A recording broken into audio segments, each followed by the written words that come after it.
Hello guys, welcome to Ramta Solutions and welcome to your grade 12 probability past paper series.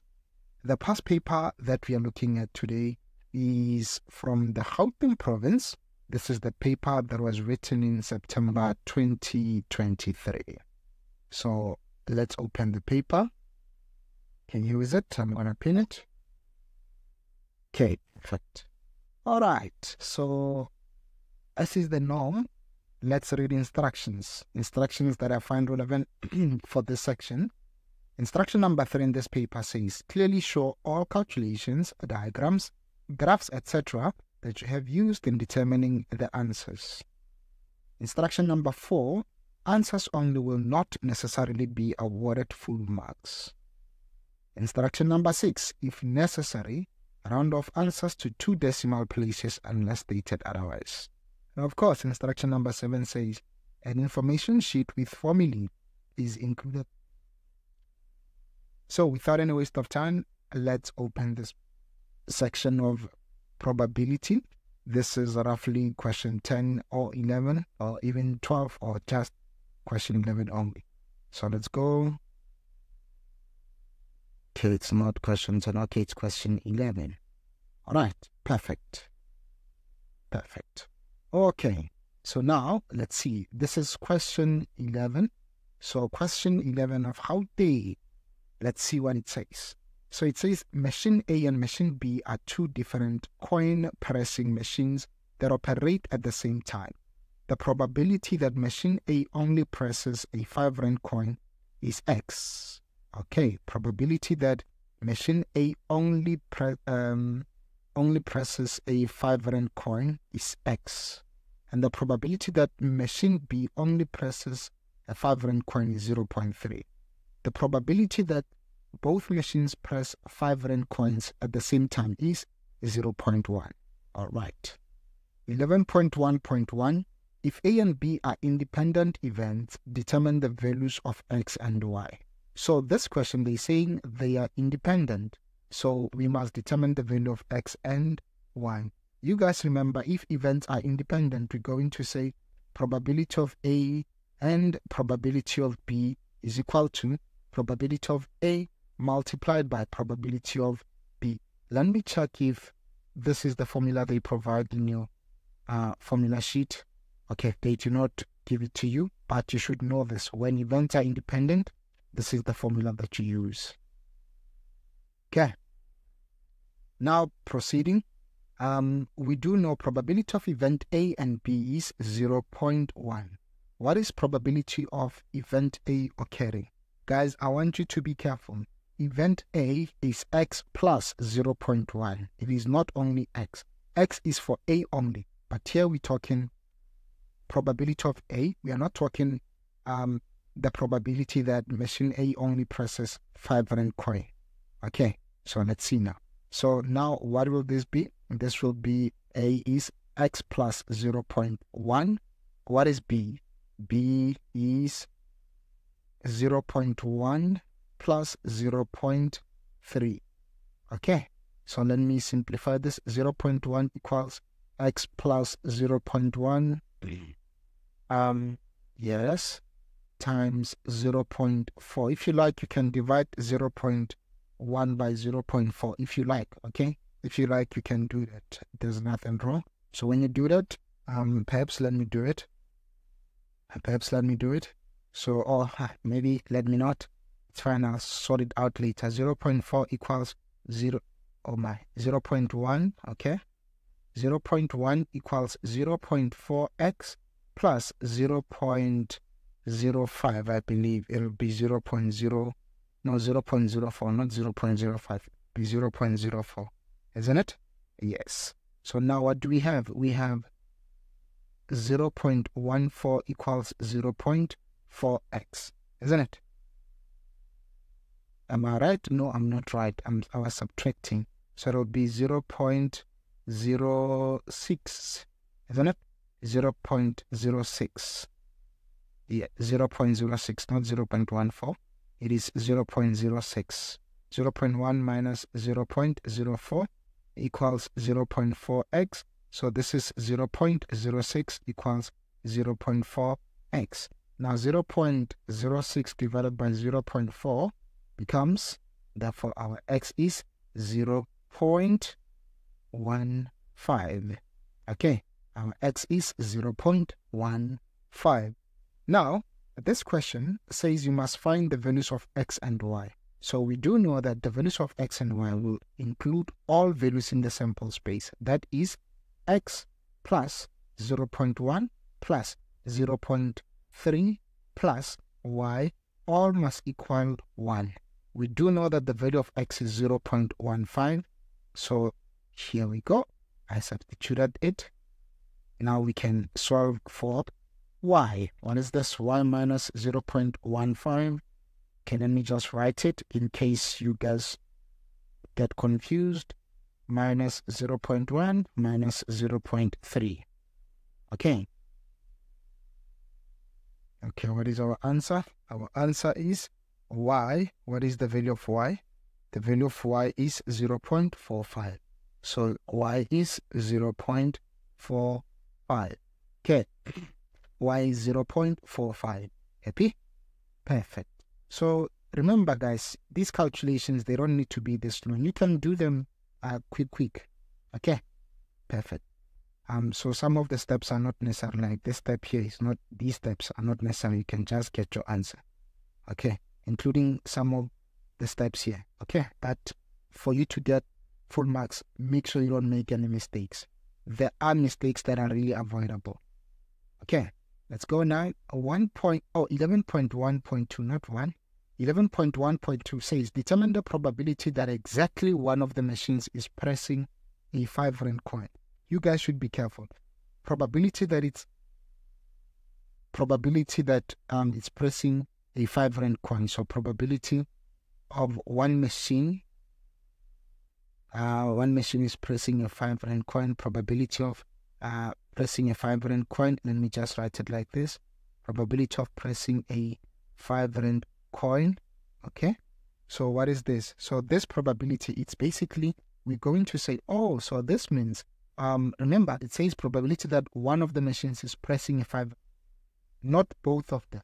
Okay, maybe let me say probability of one pressing, so not both of them. So we'll say this is probability of A only plus probability of B only. Okay, so what is probability of A only?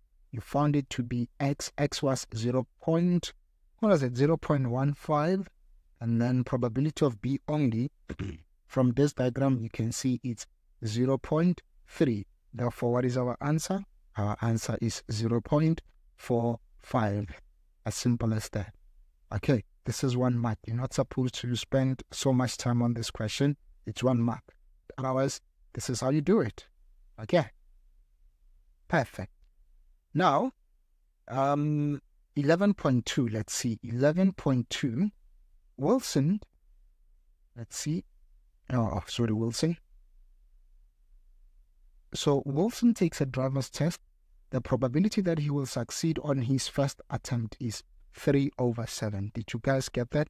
Probability that he will succeed on the first attempt is what? Is 3/7, and the for each attempt that he redoes the test, the probability of passing increases to 3.5. Okay, so let's say this is Wilson. Okay, so I'm just gonna draw a tree diagram for Wilson because we're not limited to how many times he's writing. So if he's succeeding on the first attempt, did it take the problem? Okay, succeed. Okay, cool. It's success and failure, so it's fine. S and F. So if he succeeds, he doesn't need to write another driver's test, right? So we're gonna leave this here. If he fails, he will need to write another driver's test like this, isn't it? So now let's go back. So the probability that he will succeed on his first attempt is 3/7. Here is it, 3/7. This therefore means probability that he will fail is 4/7. Now, for each attempt that he redoes the test, the probability of passing increases to 3/5. So 3/5, and this is obviously 2/5. Okay, we are not told how many times he's going to be rewriting this. So it's fine. I can leave it here or I can proceed. Now, so this is first attempt, right? This is first attempt. This is second attempt, right? This is second attempt, and so on, right? This is second attempt. We're not going to go to third attempt. I'm going to leave it here. Oh, I see there's a question that says third attempt. So let me just say as well, third. So this is success, failure. They say each time it increases to this, right? Let's see. For each time that he does the retest, the probability of passing increases to 3/5. Okay, that's cool. So it's always like this. So this is third attempt. Okay. By the way, guys, this question did not ask you to draw a tree diagram, but this situation here says to us that it seems like it needs a tree diagram. Okay, so it's fine. Let's go. All right, 11.2.1 says, what is the probability that Wilson will succeed after 2 attempts? So, success after 2 attempts, probability of success after 2 attempts, or you can say on the second attempt, after 2 attempts will be probability of, let's go, it'll be probability of failure and success, right? It'll be probability of failure and success.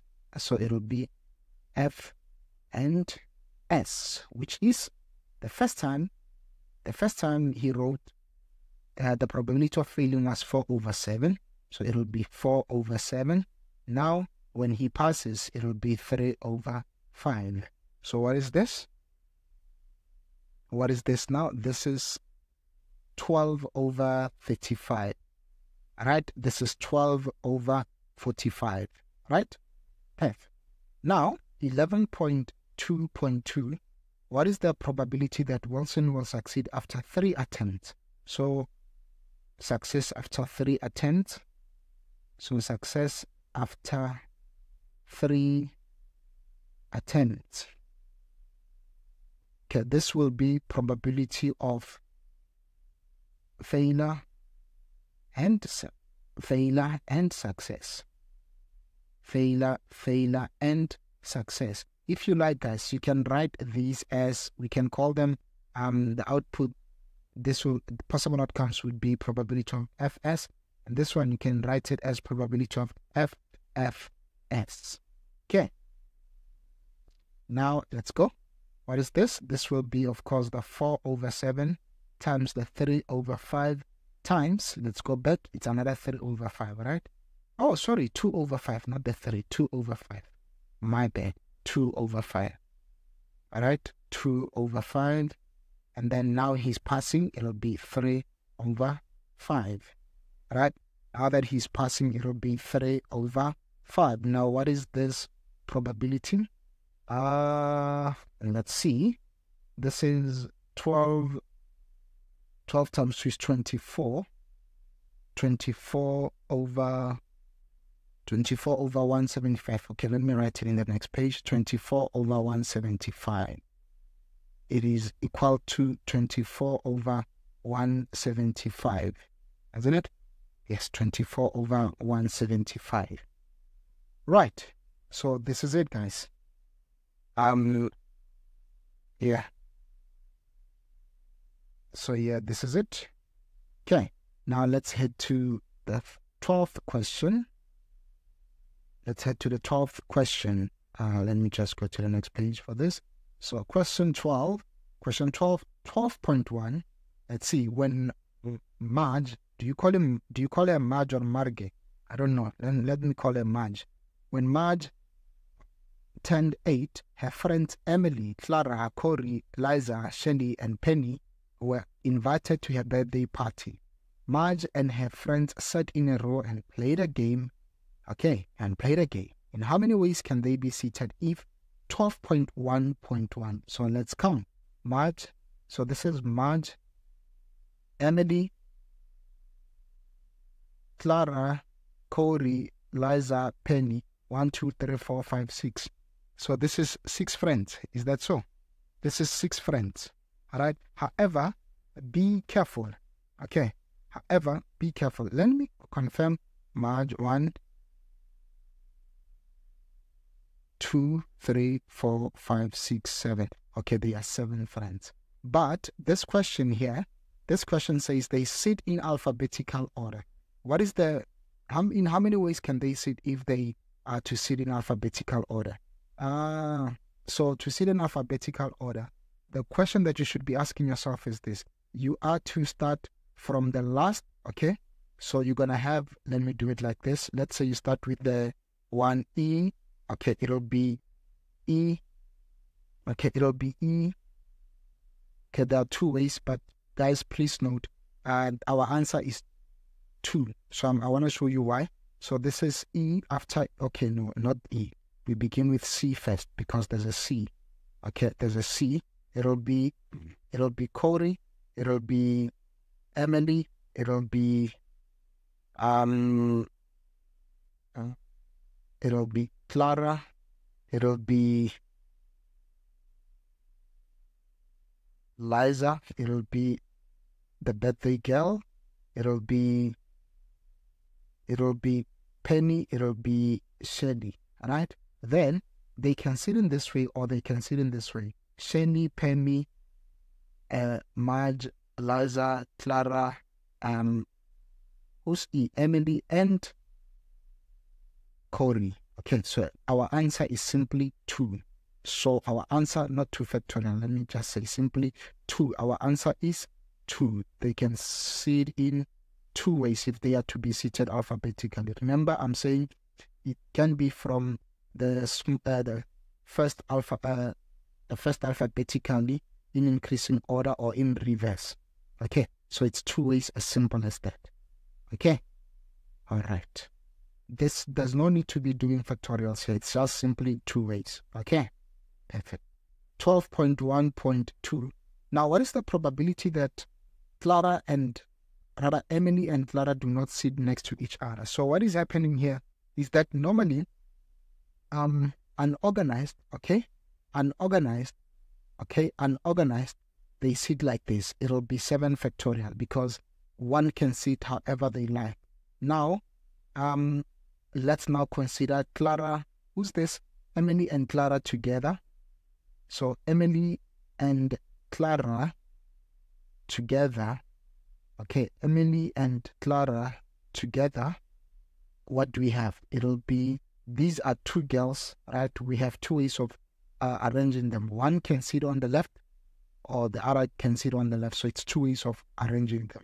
And when we have done that, you are left with 7, you are left with 5. But because these are a unit, it'll be 6 factorial. So this is our answer. Therefore, Clara and Emily not together is, or Emily and Clara not together.